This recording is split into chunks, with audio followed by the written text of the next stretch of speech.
Yo, good day ulit mga tol. Documentary number 494 na tayo. Let's go.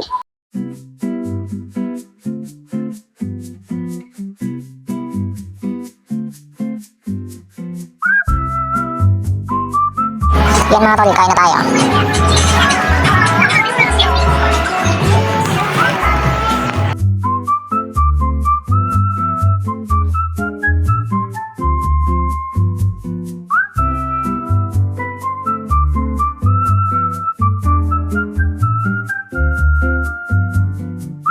Ayan, nandito pala sila paring Bonene, oh. Kanina pa sila problemado din sa ano, oh. Laptop niya, eh. Hirap na hirap sila makapag-print, eh, oh. Let's go.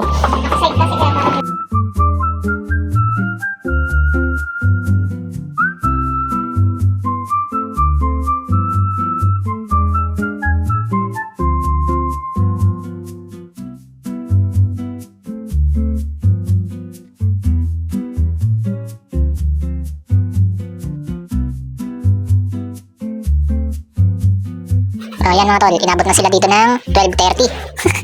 Inaantok na si Tito Bomay. Yan, uwi na sila. So ayan, mapapapit tayo ng biglaan, no? Time check, 1:30 AM. Hindi na nabalikan ng customer namin. Bagong customer yun, eh. Nakabike. Parang lasing. Sabi niya kasi kanina, babalikan niya. Anong oras na yun? Mag-iisang oras may git niya yata. Wala pa. Eh, natunaw na. Ayan, no? Iinumin ko na lang kung sakaling dadating siya. Timpla na ng panibago. Bayad na to, eh.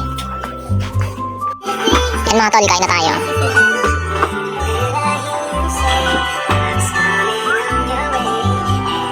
Hanggang dito na lang ulit yung document mga tol. Maraming salamat palagi sa itaas. And yung YouTube channel ko, kapag gusto nyo bisitahin, click nyo lang yung link sa baba ng caption. Peace out.